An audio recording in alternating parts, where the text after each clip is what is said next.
that the sun shines down its power to all the world and makes the wind blow strong as it will.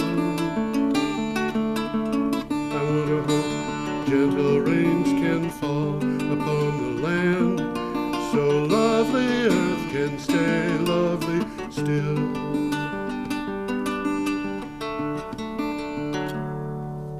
Hello, everybody. Welcome to the 373rd edition of Energy Week. We are recording this on the 28th of May, 2020.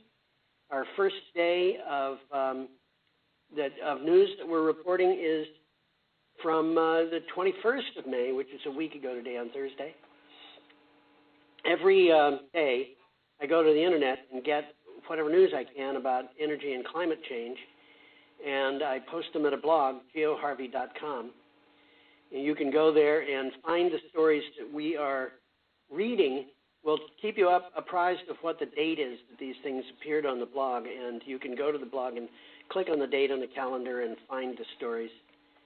And there are also, there's what I call a script, which is, you know, the stuff that we say is not really scripted except for the titles and the synopses of these stories. But the titles and synopses are available on a file online. Actually, there's a Energy Week blog, and you can go to posts for that, and the address of those posts is on the show's end material that is below the place where it is played online, and then also. BCTV puts up the entire script with the photos so that a person who's hearing this but doesn't have a television or whatever to watch it on. They can watch it on a computer. They can watch it on the computer and look at the, well, they could watch the show on the computer, but even without access to the show itself, they can look at the slides on that. So well, some of these are well worth looking at. There's a couple of them this week are good. Some of them very, very long this week. Yeah, I'm sorry about that, Tom. Tom reads everything. So I'll try to call your attention to some of the better ones because some of these are almost must-sees, you know. They're awful close to it. Yeah, they are. And should we just go into it, Tom? I think we should. I'll catch up with my head in a little while. Okay. For anybody who's listening to this, Tom and I are doing the show from our homes, and it's being recorded on a regular telephone link. And then Brian at BCTV is putting the show together with the slides that I provided. So we're starting in London, and we have an item from Green Queen Media. That's what it says. That's what it says. Unilever, H&M, among 150 companies worth $2 trillion, urging net zero pandemic recovery. I don't know what Unilever H&M is, but Unilever is a big. We'll figure that out. Unilever, I know what it is. Big company. Okay, in a CEO-led climate advocacy effort backed by the UN, 155 multinational companies with combined market capitalization of over $2.4 trillion signed a joint statement urging world governments to align recovery efforts with climate science. And well, what they're trying to do here, they're calling for policies that will put net zero emissions at the center of post-coronavirus rebuilding packages. Yeah. Will benefit business in the long run. It'll benefit all of us, really. Yeah. One of the things that I find really interesting about this is that this isn't a bunch of people showing up at the annual meetings and demanding something, you know, kind of kooks sitting in the back of the meeting holding signs or something. This is the CEOs. These are the people who are actually running these companies. And movers and the shakers. They are indeed. That picture, by the way, is a picture of what is called Sustainable London. And it is... looks pretty green. It looks pretty green. I find it kind of frightening, to tell you the truth, because it looks like all they really did there was plant trees all over the place and sprinkle islands in the Thames River. And I think we have to do more than that. But, you know, they're trying. Let's hope they do. Yeah. So should we move on from that story, Tom? Yeah, we got another picture here. Hey, we got a whole bunch of, what are these things anyhow? Oh, those things, the wind turbines? Oh, wind turbines, huh? Oh, wind turbines. Who'd have thought? I don't think you'd be watching this show if you didn't see a picture of wind turbines and pump jacks. Yeah, but you know, one thing that I want to point out about this picture, there's actually 5 wind turbines. You just see a blade of one of them sticking up in the air. But if you look at the kind of horizon, which is actually the top of a rise, a little hill or something, there's a tree there to the left of the left-hand-most wind turbine. Yeah, funny-looking tree. And that tree is probably a full-grown tree, and the mast of that wind turbine is on land that's a whole lot farther down. Those turbines are gigantic. So this is from Forbes Advocate. Well, they've been getting bigger. We're going to be talking about one that's probably now the biggest in the world, or a bunch of them. You know, one model that's the biggest in the world. Well, let's move along. We'll get there. Coalition Energy Roadmap for gas over coal. Australia's government has highlighted gas as a crucial energy source to back up renewable energy power generation over the next decade. A long-awaited roadmap to meeting the country's emission reduction commitments uses gas and pumped hydrogen to back up solar and wind capacity. It's a form of storage. It is. And I should point out that there's a lot of different kinds of gas, and the government of Australia is actually pushing natural gas to replace coal as a backup, and there are a lot of environmentalists who are really upset about this. Gas can also be hydrogen. And right, definitely. Yeah. And it seems like parts, at least, of Australia have put their bets on hydrogen. Yeah, they have. Absolutely, they have. And not small amounts of money, too. We're talking about, in some cases, upwards of $10 billion. You got anything more on this?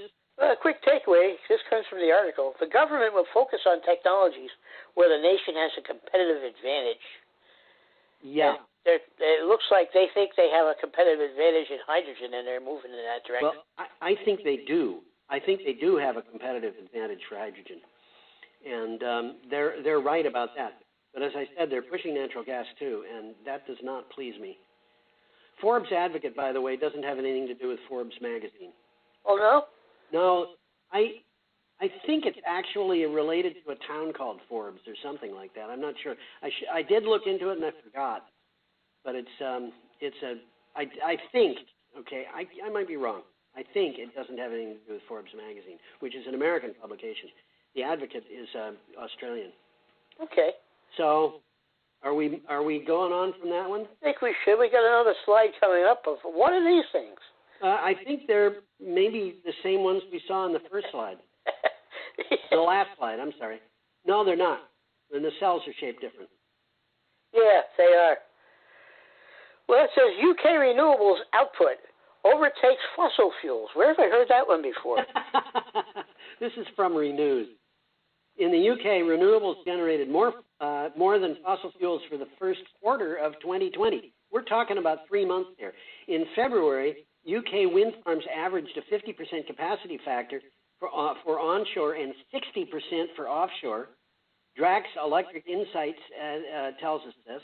By contrast, gas had a capacity factor of 34%, and coal had a capacity factor of 17%. Now, nuclear had you'd have figured they would have a very high capacity factor. Normally they do. But here's the deal, Tom. They're not running normally. They're running abnormally. Yes. We'll talk about that a little bit, I think, too. Yeah, the capacity factor of nuclear was 59%, so even nuclear didn't have a capacity factor that was as high as offshore wind, which is mind-boggling. Well, the nuclear plants are supposed to run all the time, aren't they? They are indeed, and they didn't.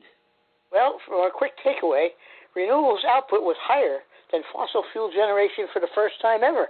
Yeah. That must be just in UK. Well, I'll tell you something, Tom. It's been going on in the United States, too. Definitely. It is going on in the U.S. Absolutely. But output from wind was boosted by winter storms that made February the windiest since records began. Well, that does make a difference. But the thing that I find interesting about this particular report is gas.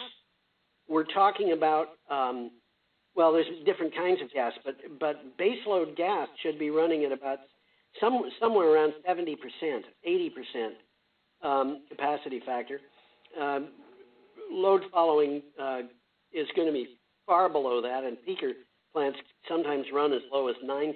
But when coal is running at 17%, coal usually runs 65 or 70%. Yes, it's usually on all the time. These plants are just losing money like mad. It's like, we're seeing with the coronavirus pandemic, we're seeing stores that are not open, and imagine, or stores that you can pick things up at the door, like the Everyone's Books. You can call in an order for a book and pick it up at the door. But that's the way things are in Brattleboro. But that's cutting into their business. And when you are running at 17%, there's no profit out of it. There's a big loss out of this. The times they are changing, and they're changing big time. They are. So should we go on? Yeah, let's go on. We got one coming up for Friday, the 22nd of May. Yep, and we have an item from... There of a battery. That is a battery, and I want to call attention to the fact that there's a little thing to the right of the battery that has some words on it, which I can't read, but... Well, it looks like it's about an 8.5 by 11 sheet. Yeah, and so if that's the case, this is a big battery, physically large. Looks like it would fit in the back seat of a car, right behind the seat or something like that. It kind of looks like that, doesn't it? Yeah. So this is from Clean... Well, if that's an 8.5 by 11 sheet, that's just about exactly what it is. Yeah. And I see the number of amp hours that it's on there, but I don't see a voltage, so... Well, I calculated that it had to be 6 volts, which doesn't make sense to me, but... I don't know. Well, we'll see what it has to say. Okay. China's Svolt announces a cobalt-free battery production launch. That's important. That is. Svolt, a Chinese battery company founded in 2018, announced in 2019 that it would build a 24 gigawatt-hour cobalt-free lithium-ion battery. It seems to have made good on that promise. Svolt says the technology will work in a car for 15 years or up to 1.2 million kilometers. That's 746,000 miles. That's right. So, these are long-serving batteries. They have a long product life, and they don't have any cobalt. Well, the new battery has a range of over 500 miles. I guess that's per charge. And over 50% of the cobalt that is consumed worldwide is presently used in lithium-ion batteries. Very easy to... Cobalt's expensive. Cobalt is expensive, and there are big issues about how people get it. Because there's child labor involved and stuff like that. That's right. A completely cobalt-free and cost-effective battery will help revolutionize the energy sector. Well, that's a fact. I think it is. The question is, does this battery actually work? If they've actually produced a 24 gigawatt-hour cobalt-free lithium-ion battery, then this battery has to work. There's no doubt about it. I would think, and all of their competitors are out there taking their batteries apart, trying to figure out what they're doing. Which is called reverse engineering. And sometimes you can do that, and sometimes you can't. Okay. Well, we got another picture coming up here, and it looks like it's Lake Erie. That's Cleveland in the background. That is Cleveland. We've actually seen this picture on the show before. It was a couple of years ago. And this particular item comes from Renewable. And that's called the Icebreaker wind farm in Lake Erie. Yeah. And the article starts off by saying turbine restrictions may be fatal to Icebreaker. This is one of those kind of infuriating articles.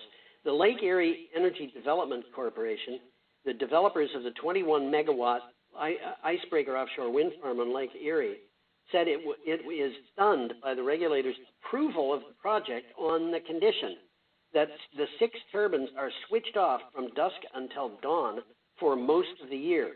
Why are they doing that? Well, this article was very short, and it really didn't explain. But, and unfortunately, when I got the article, it was available online, but it was about the only thing available online. So I put the article into my blog, and it took until a couple of days later that I found out why they did this. They're doing it to protect bats. Oh. They're doing this. The wind farm would have to be off from dusk until dawn.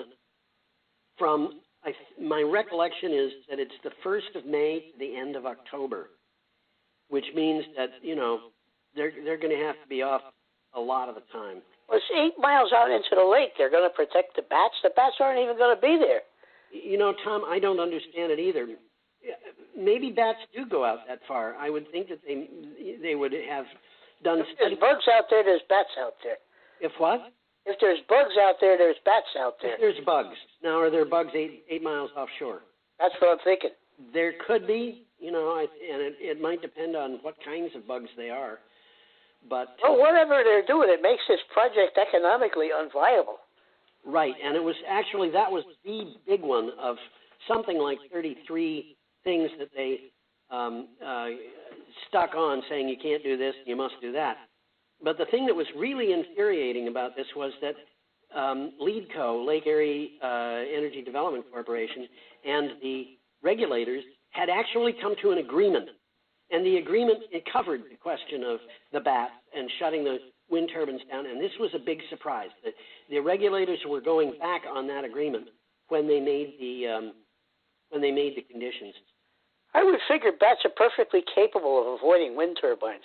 I don't know. Bats are funny creatures. Honestly, Tom, I think probably not, because they operate on the basis of sonar, and as those turbine blades go around, they're going to be coming toward them and going away, and they're going to have funny ideas about where the blades are. That may be the bottom line. I don't know. Yeah, but why bats would be 8 miles offshore, I don't know. As you said, if there's bugs out there, there would be bats, but... I mean, if bugs hang around vegetation and stuff like that, they don't hang around lakes much. Well, that's true. And even, if I'm thinking about going out on a boat on a lake, you don't find mosquitoes out in the middle of the lake usually. You find them near the shore. Bingo. So, yeah. I don't know. Look at a nice picture coming up here. Yeah, tropical forest. Nice picture. Scientists find climate change tipping point for tropical forests. And that's a tropical forest. That's a tropical forest. That's why their picture is there. This is from the Irish News. Ireland is the... Tropical forest in Ireland? There's lots of forests. No tropical forests in Ireland? They're not usually tropical. No. Although I'll tell you, I lived in Devonshire, which is always called Devon by the local people. And in Devonshire in the 1960s, we had bamboo growing in the yard, and there was a park not far from where I lived that had native palm trees in it. And by native, I mean British palm trees. Yeah, there's native palm trees in Ireland. Yeah. And in parts of Ireland, you can even see cacti. Can you? I didn't know that. Is that why they call it the Emerald Isle? Huh? Is that why they call it the Emerald Isle? I don't think so. I think the cacti have been introduced. I think so, but in England, on the South Shore, there are scorpions, believe it or not, and I think they've been introduced too. But let me read this. Yeah. You read the title. Tropical forests can still act as effective carbon sponges in a warmer world. A team of researchers coordinated by the University of Leeds found rainforests can continue to absorb huge volumes of carbon if global warming remains less than 2 degrees Celsius, which is 3.6 degrees Fahrenheit, above pre-industrial levels. Interesting picture there of men on a giant tree. And the tree got to be 10 feet in diameter. Are you talking about another picture at this article? I'm talking about on this article. Yeah. Oh, yeah. You can't see the picture here, but it's in this article. Yeah. It's a big tree. When I think about the big trees, I think about the movie, the Big Trail, which was a John Wayne movie from when he was very young. Oh, yeah, I don't know that one. It was the Oregon Trail, and he went out on the Oregon Trail to Oregon. And when he got there, they wound up being on the edge of a forest with trees that were utterly gigantic. And he and the young woman he was in love with go spot each other in this forest. And I think those trees must have been 20 feet thick, at least. Well, you got trees that big out in the West. Yeah. They got roads running right through a tree. Yeah. Yep. So should we move on, Tom? Well, I got a quick takeaway here. Oh, good. World's tropical forests store an estimated 25 years' worth of fossil fuel emissions in their trees. Yeah. Currently, 25% of tropical rainforests are above the threshold and store less carbon than their cooler counterparts. And from the article again, nearly 2 million measurements were taken from 10,000 trees, 10,000 species of trees in 24 countries across South America, Africa, and Asia. So they did their homework. They did their homework, and that, by the way, is something that I think that people who don't understand science should ponder, because we have a lot of people attacking science these days, and they seem to think that scientists are guys who get in the back room and smoke a cigar and say, well, what are we going to tell everybody next? And in fact, 2 million measuring points.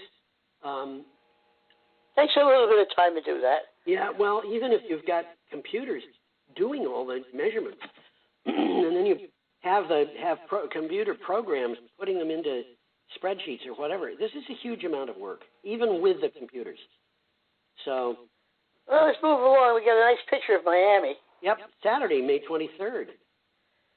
Miami's fight against rising seas. And this is from the BBC, just down the coast from Donald Trump's weekend retreat. And I got to tell you, it's not far down the coast. The residents and businesses of South Florida are experiencing regular episodes of water in the streets. The battle against rising seas, the region is becoming ground zero, and it has more to lose than anywhere else in the world. This is a very long article. It is. It's interesting. There's a lot of pictures involved. There are. If you've got about 2 weeks, take a look at the article. Good idea. It is a good article. Yeah. Well, I got a quick takeaway here. With tides higher than they have been in decades, many of South Florida's drainage systems and seawalls are no longer sufficient. Miami has the most to lose in terms of financial assets of any coastal city in the world, just above Guangzhou, China, and New York City. They are going to have trouble in Miami, and They're having trouble already. But we've talked about that. Over and over. We've been talking about that for a long time, sunny day flooding. Some of the sewers that they've built to take rainwater off the streets is bringing seawater in. Yeah.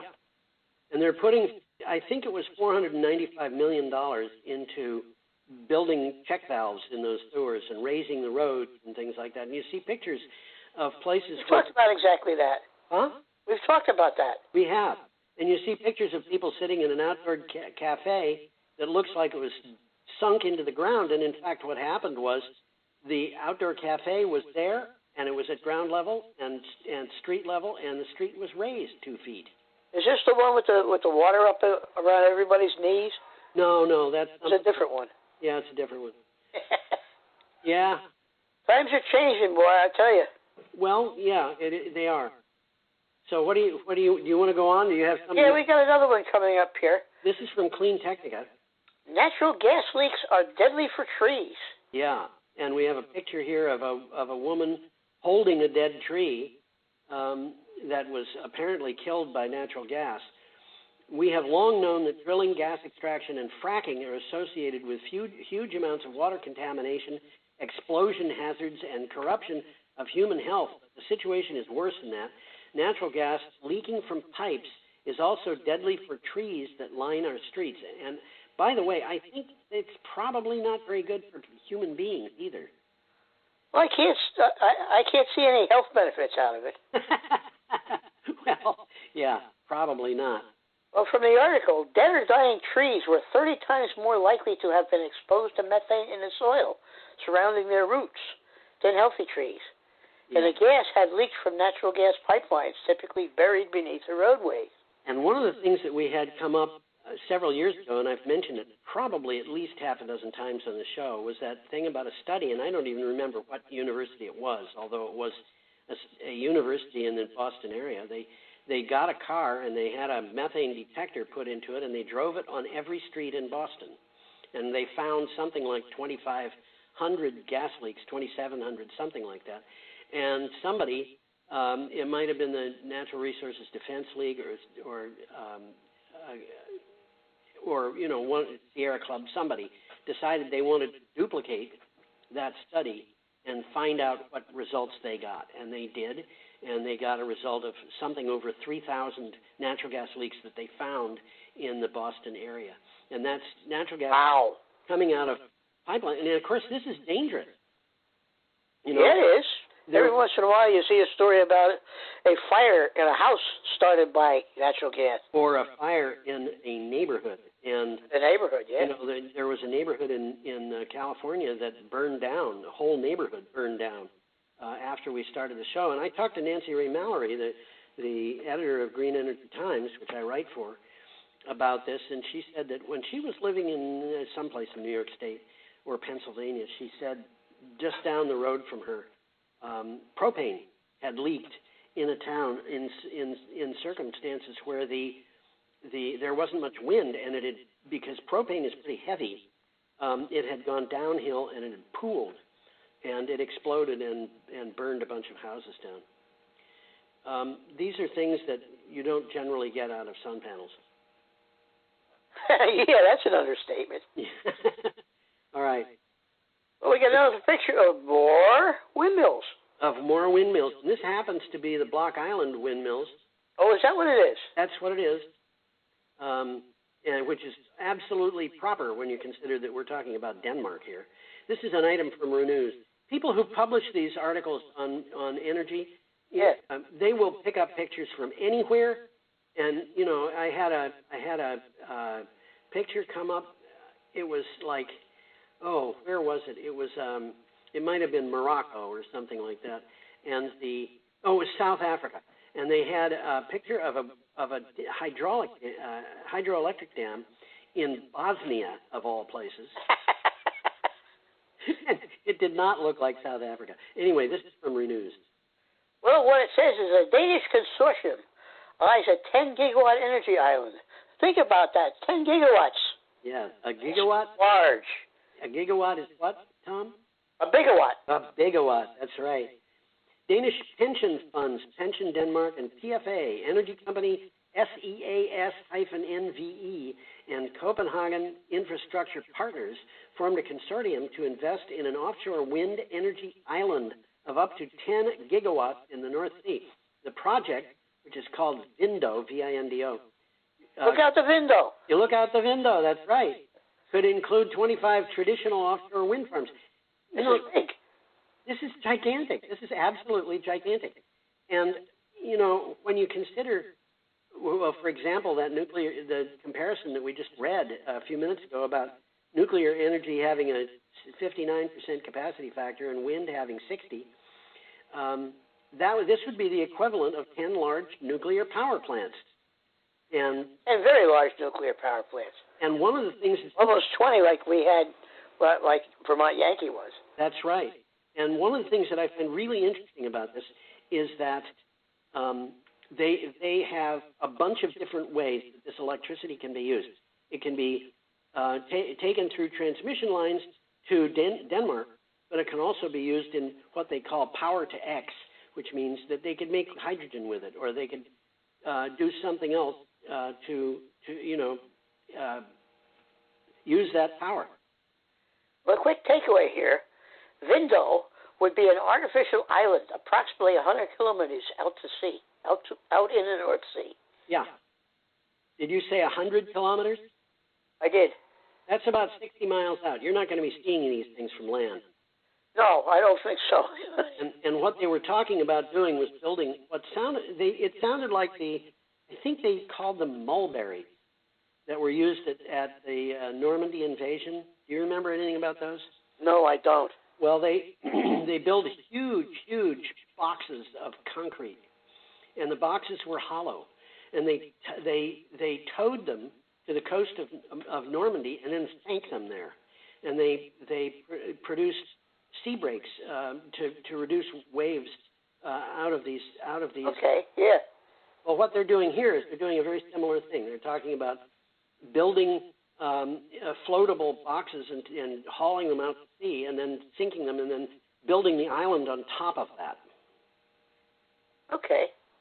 So, you all done with that one? I think so. Okay, we're up to Sunday, May 24th, with an item from Cree Technica. And there's a nice picture, a map of the world with an awful lot of heat concentrating Siberia. In Siberia, of all places. Picture of world Earth temperatures, or world temperatures in the first quarter of 2020. Yeah. So that's very current. Yes, it is. What do you got for a title for the article? Well, we mentioned Siberia, and there it is again. Siberia is experiencing record highs, 40 degrees Fahrenheit above average. It's 40 degrees Fahrenheit. So if we were expecting averages of, say, 30 degrees in Brattleboro, that we'd be getting temperatures of 70. Yep, that's what's happening. And this has been going on for a long time. And by long time, I mean more than just a couple of days. Siberia is seeing record high temperatures of nearly 40 degrees Fahrenheit, which is 22 degrees Celsius above average. To put that in perspective, the Washington Post writes that in some areas, some areas of Siberia are hotter than Washington, D.C. Snow cover is disappearing, sea ice is melting, and really intense fires are raging. And I want to mention here, when we're talking about 40 degrees Fahrenheit, 20 degrees Celsius, that is the amount in excess. So if you want to add 40 degrees Fahrenheit to 32 degrees, which is the melting point of water, you get 72 degrees. And that is the equivalent of 22 degrees Celsius added to zero. So 40 degrees Fahrenheit is same as 22 degrees Celsius when you're adding it. But I was just going to say something about that. When you're just looking at the temperature, 40 degrees Fahrenheit is more like 5 degrees Celsius. And the person who wrote the article made a mistake and asked, just got a conversion and asked for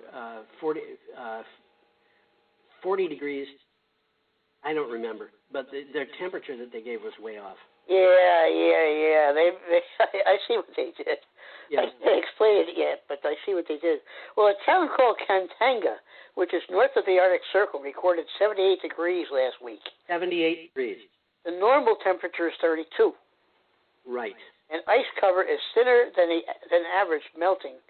It's thinner than average along the entire coastline, and warmth is conditioning the ice to melt further by melting snow cover laying on top of the ice. So we're going to hear more about this one, unfortunately, I think. We will. The Russians, and I think this was something that we had on this show about 2 years ago, the Russians are really concerned because they've got a huge amount of infrastructure, cities in some cases, that are built on permafrost. Oh, we've talked about the permafrost. And the permafrost... It's melting and it's causing problems all over Alaska and Northwest Territories of Canada. Well, and Siberia. And when you have a city that's built on permafrost and the permafrost melts, you've got a problem. We've seen pictures of tilted buildings and stuff like that. And everybody's got to move out. When everybody has to move out at the same time, what are they going to do? Move to Miami? Yeah, right. So we're going to have problems of migration, Well, I've got an interesting picture coming up of the Navajo generating station. Yeah. Which we've talked about here. They've closed it, and it's causing problems. And this is from azcentral.com. That's AZ, obviously, is Arizona. Well, with the high voltage, with the Navajo generating station gone, we, meaning the Navajos, need help luring renewable energy investment to our land. I got an email from a woman who lives locally to this, or nearby. I shouldn't say locally because she's not all that near, thanking me for putting this up on the blog. Nice article here. There's 29 photos of the generating station. Yes. They're kind of interesting. Really stunning. They're really beautiful photographs. Navajo generating station closed last December, over 20 years early, because it was no longer economically viable for its corporate owners. Navajo Power can provide renewable energy and jobs, but it needs funding. Navajo Power, obviously, is an organization that could build renewable energy, probably solar, but maybe also wind power. I'll talk about that in a second. Yeah, go ahead. Well, the Navajo generating station was a large 2.25 gigawatt coal-fired electric generating station. It's about 3.5 Yankees. Yep. And this Navajo Power is a public benefit corporation formed by the Navajo Nation. Yes. And it's seeking private investors to support clean, renewable, and sustainable solutions.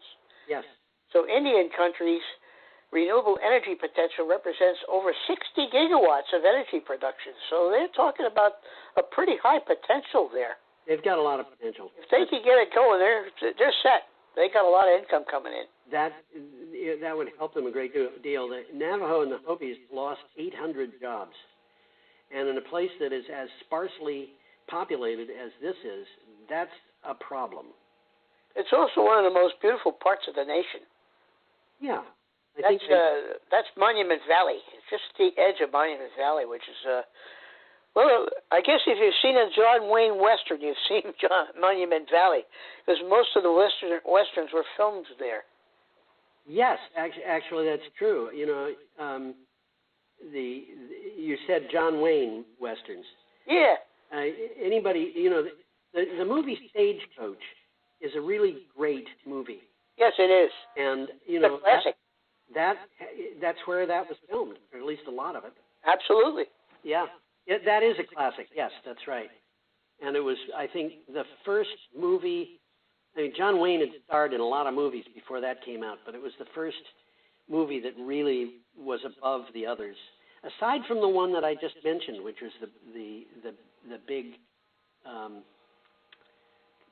big trail in which he goes to Oregon, which I think is a great movie. It has some really interesting pictures in it, you know, of wagons which were the actual types of wagons that were used, which compare to the things that you see on television, the way, you know, a bus would compare to a pickup truck.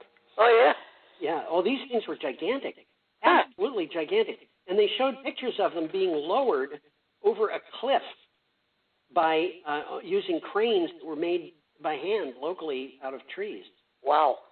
And, you know, it really kind of, you couldn't make that movie today unless you had a lot of the stuff done by computers, because they had people climbing down those cliffs with children hanging onto their backs. Wow. I don't think they would permit that today. Knotted ropes, that's what they were doing. Okay, should we go on, Tom? Yeah, we got an interesting picture of a bus. Yes, we do. This is from Cree Technica. Electric bus fleet in Washington has completed 50 megawatt hours of wireless charging. This is a really... in Washington State here. Yeah, this is a really interesting article because of the wireless charging. In 2008, electric buses started running on urban routes in Wenatchee, Washington. That may not sound groundbreaking, but Link Transit also chose wireless charging for those buses. The buses have now used 50 megawatt hours of energy charging wirelessly. And well, I'll bet you quickly how that works. Yeah, go ahead. Charging is delivered from a ground pad, and you're seeing a picture of that there. Ground pad to the bus automatically without the need for cables. The bus just parks there. It's enabling the bus to be charged throughout the day while on its scheduled route. So there's several of these things. So while the bus is waiting, the bus is charging. Yes, and my recollection have a range effectively exceeding diesel buses. Yeah, my recollection is that and I could be wrong about this. I don't have the article in front of me, but my recollection was that they were having buses return to the place where they stay overnight at the end of the day with 90% of their original charge still in them. Yeah, this is a relatively new development, but I think people are going to be looking at it. The one thing that bothers me about it is I wonder how safe it is to a human being to be exposed to energy of the types used here. I don't know enough about this to know. It would really surprise me if it was harmful in any way. Yeah. I mean, it's just a magnetic field, you know. It's just sitting there. Well, I think, you know, if a human being laid down there and went to sleep, they might get a little bit of a response, but just walking across it or something like that, I can't imagine it would be doing anything at all. Yeah, it's hard to imagine. Some time ago, I needed a new mouse for my computer, and I looked into the question of the exposure that you get to radio frequency material from a wireless mouse versus a wired mouse. And this is important to me because when I do my blog, I've got my hand on a mouse for about 4 straight hours, and that happens every day. And I'm doing it similarly. Yeah. I'm writing a blog, but I got my hand on a mouse a lot all day. And I know that, you know, that the cell phone that I have, which is a smartphone, has a warning on it that says this can cause cancer. Oh, yeah? Yeah. It says don't leave it on in your pocket. And so I did a little study of that, and I found that a cell phone is said to be about 10 times as likely to cause problems as a wireless network in a house. So if you have Wi-Fi, you're constantly exposed to something, but it's nowhere near as bad as a cell phone. And the thing with a cell phone is you hold it next to your brain. Yes, or people... And the radiation diminishes with the square of the distance. That's right, and people will do things like put this in a pocket where it's always carried every time they go out on. So they've got one tiny part of their body that is exposed to this constant emission of radio waves. And the mouse is about 1/10 as likely to cause trouble as a Wi-Fi network, which is 1/10 as likely to cause trouble as a cell phone. But even so, what I did was I opted for a wired mouse so I could leave. Oh, did you? Oh, okay. Yeah. Well, on top of everything else, they don't cost anymore. And not only that, but you don't get up and walk away with a thing in your pocket and lose it. Not that I've done that recently, but, you know, as my mind continues to deteriorate. By the way, last time I said I was going to change my name to Bob, and that was for bald, overweight, and something I couldn't remember. I finally remembered what the third thing was this morning. You're going to tell us. Yes, befuddled. Well, I don't know. Anyway, should we go on, Tom? Yeah, we got a nice picture of some canola. Canola, and this is Monday, the 25th of May, and when I looked at that, I said, you know, that looks like canola. But I had to look it up to be careful because, and it is. That's what it is. It's canola. Well, you could drive by a farmer's field and see it all full of yellow, and that's what they're growing. Yeah, very often. It's a good money crop. This is from Renews. It is that. UK power emissions fall to a record low. The UK power system's carbon intensity fell to a record low on the 23rd of May, pushed down by increased solar and wind power, according to research from Drax Electric Insights. Average coal intensity reached 61 grams of carbon dioxide per kilowatt hour, beating the previous record of 76 grams per kilowatt hour set on the 17th of August last year. You know, I was really kind of taken by this because 61 grams of carbon dioxide per kilowatt hour is about 1/10 of the carbon intensity of natural gas burned for electricity. Is it really? Yeah, we're talking about getting down to the level of just wind power. It's pretty impressive. And it's just sort of happening. It's happening almost by default. Yep, they're moving more and more to wind power, and they're closing down their coal plants. Well, total UK power emissions have fallen by about 2/3 between 2010 and 2019. Yes. So they're doing something right. Yeah, and we've been watching this go on for years. Okay, we've got the Ning'an solar farm. I don't know how to pronounce it. Nyn. That's a good guess. Ning'an, and this is Renew Economy. Well, New South Wales calls for wind, solar, and storage ideas for a first renewable zone. This is a kind of interesting article. It is. The government of New South Wales issued a call for 3,000 megawatts or more of wind, solar, and storage project proposals to join the state's first renewable energy zone. The zone will be in Central West region, centered around the town of Dubbo. And, of course, everybody knows where Dubbo is. Of course. What this renewable energy zone is, it clusters multiple large-scale renewable energy projects into a region with wind and solar availability, which allows a new transmission infrastructure and energy storage to be coordinated and shared between multiple projects. So this is kind of synergistic. Yes. Okay, our next item is from Cree Technica, and we have a picture of solar panels at Disney World. That's what the article says. Yeah. Why are we subsidizing fossil fuels? Seriously.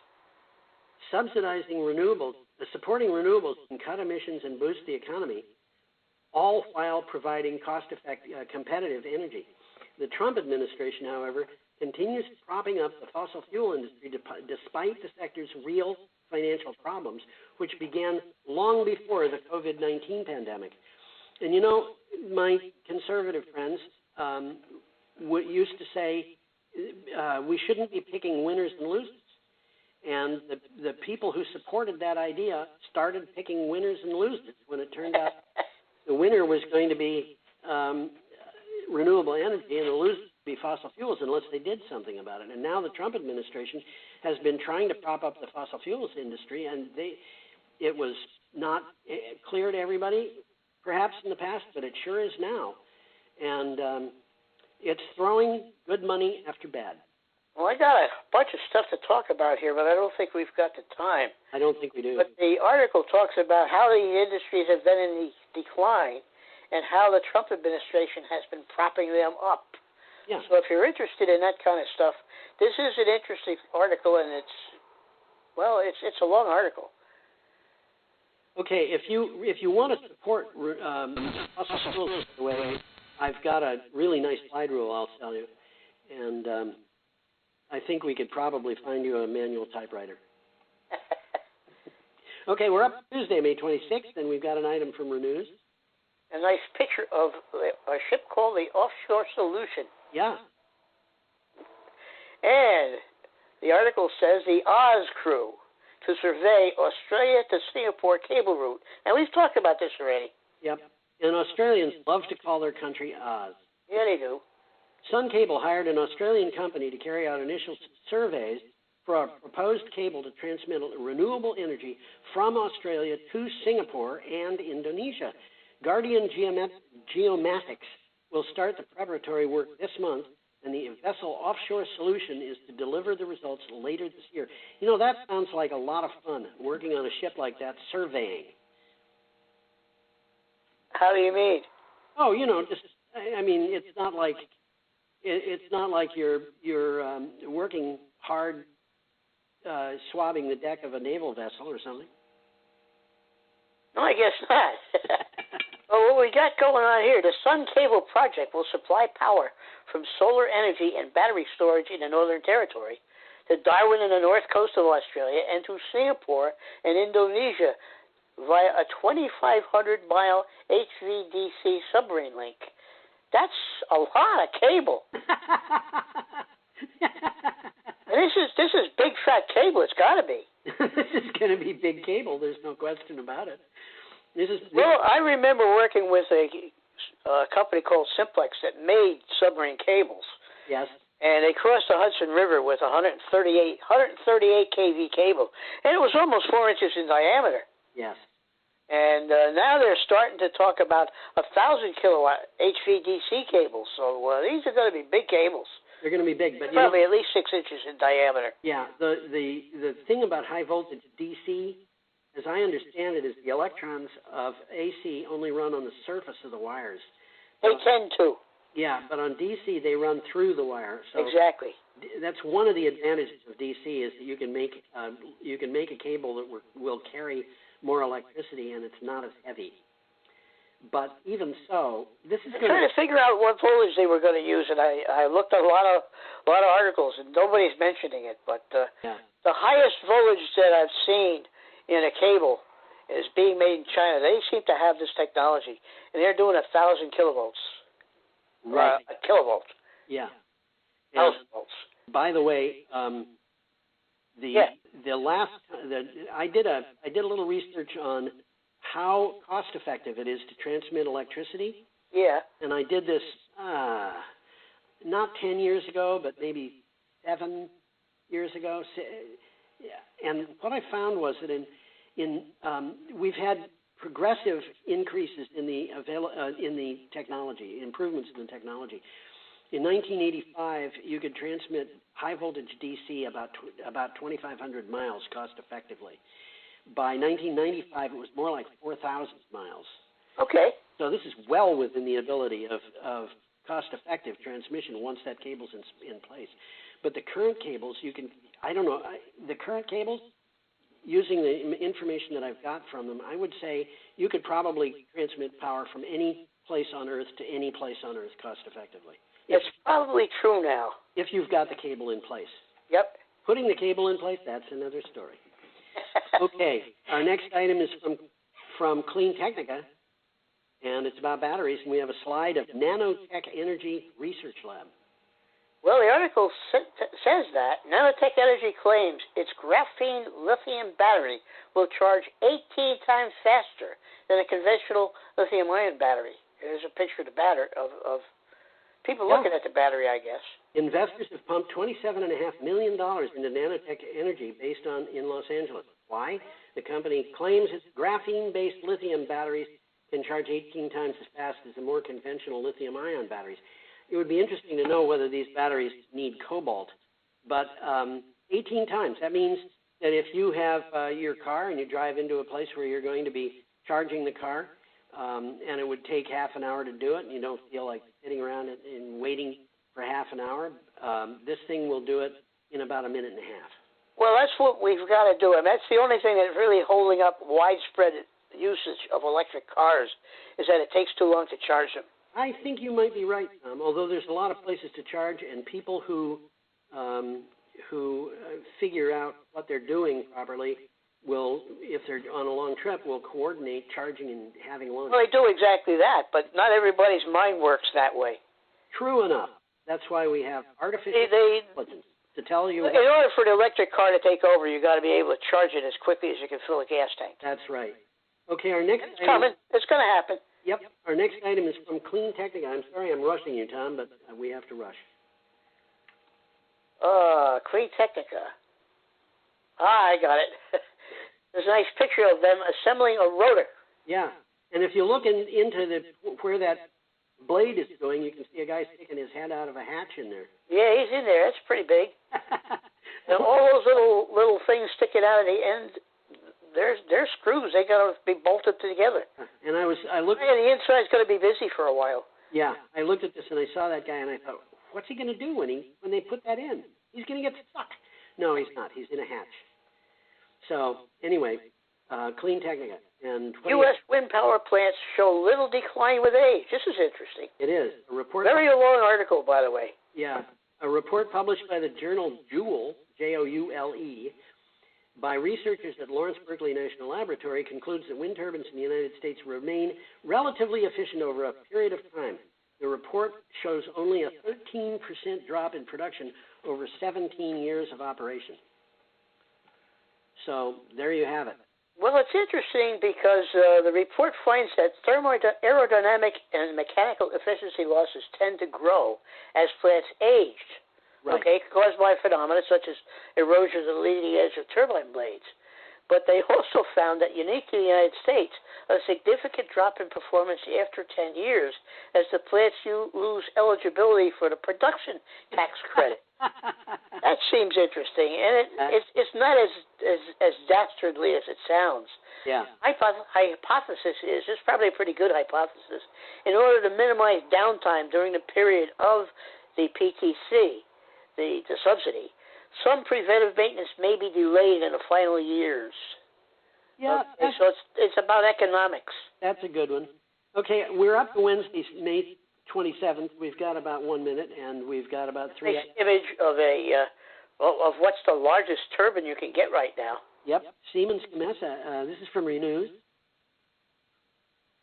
Got a title, Tom? Yeah, Siemens Gamesa lands a 2.6 gigawatt Dominion deal with 14 megawatt units.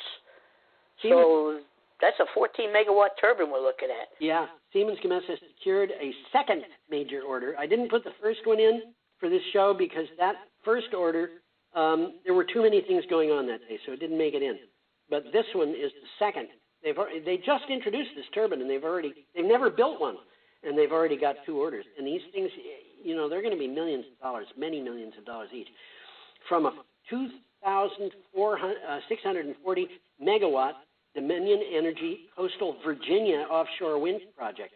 Well, this is a big project. This is a big project. It will be the largest single offshore wind project in the nation. Well, yeah. Well, Block Island, which is there's 3 phases, and each phase is 880 megawatts. Yeah. So this is going to be large. Each phase is expected to bring more than 70 turbines. Yep. All of which will be located more than 27 miles off Virginia Beach, so you're not going to be able to see them. Okay, our next item is from The Guardian. Oh, there's Michael Moore. We have a picture of Michael Moore. And the article says that Michael Moore film Planet of the Humans is removed from YouTube. YouTube has taken down the documentary Planet of the Humans in response to a copyright infringement claim by a British environmental photographer.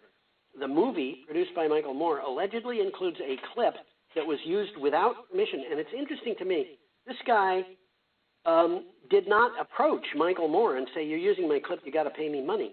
Instead of going for the money, he went to YouTube and said, take it down. I don't like that film. Take it down. I saw the film, and I wasn't very impressed. Well, I wrote an article about it, and I said, you don't have to know anything about energy to know that this is not a good film, because it is emotionally highly manipulative. There's a lot going on in that film that's just intended to bump your senses and make you mad. Well, that's right on the money. I wrote an article I wrote a letter to the editor right here in the Reformer. Yeah. Somebody sent me a link to this film, and I looked at it.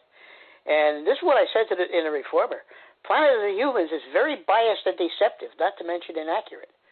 It repeatedly describes resources used up to build wind or solar installations, but ignores the resources needed for fossil fuel facilities. It's as if these plants spring up mysteriously out of the earth like dandelions on my lawn. Well, I did a second view of the film and took notes on a scene-by-scene basis, and I found that there was something that I would label disingenuous about every single scene in the film. And, for example... I was surprised. It didn't seem like Michael Moore kind of stuff. No, it looked to me like a film that was made out of old footage, some of it 10 years old, some of it possibly much older. It is. You're absolutely right. And, for example, they had a solar farm in Michigan, and the solar farm was built in 2008. And they didn't tell you that it was made in 2008 and that the technology that was in it was absolutely obsolete. But they did tell you what was wrong with that technology, as though it were wrong with solar in general. Tom, we've got one more item, but it's not terribly important, and we're basically at the end of our time. Maybe we should wrap up at this point. Well, we'll talk about it really quick. You got a picture of a smart car. Okay. And Kia, which is a car manufacturer, says micro EV could replace public transportation. Yep. Cities rely on buses, trams, and subways, but the coronavirus pandemic, this is important, has caused many to rethink the whole idea of public transportation. Kia is looking at an inexpensive, ultra-compact, short-range electric cars, and they think they may be viable alternatives to public transportation. And, excuse me, the Citroën Ami is a model. That little vehicle will hold 2 people, and it costs 6,000 euros, and which is about $6,600. It won't go very fast. I think it's limited to 45 kilometers per hour. I have that written down. It'll go 50 miles in range. Yep. Top speed is 30 miles an hour. Yeah. So it's as basic as a wheelbarrow. Well, we should say goodbye to people at that point, Tom. Well, I just wanted to mention there's one of these things floating around. It's a smart car made by Mercedes. Yeah. It doesn't say Mercedes anywhere on it. It looks almost exactly like this. They got rid of the back seat. Yes. And basically they're making a little small car. Yes. This is. Can't buy a smart car in America anymore, but they are still making it. I don't know that they ever did. Did they make them in America? No, they never made it in America, but they were selling them in America. There's somebody in town has one. Yeah, there are people who have them. But they're no longer selling it in America. Okay. Well, we got to say goodbye, Tom. Well, goodbye, Tom. Goodbye, George. I hope everybody out there comes back next week.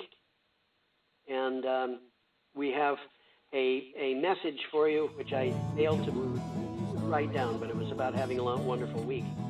So See you Have a all. wonderful week. Yeah. Bye. Bye.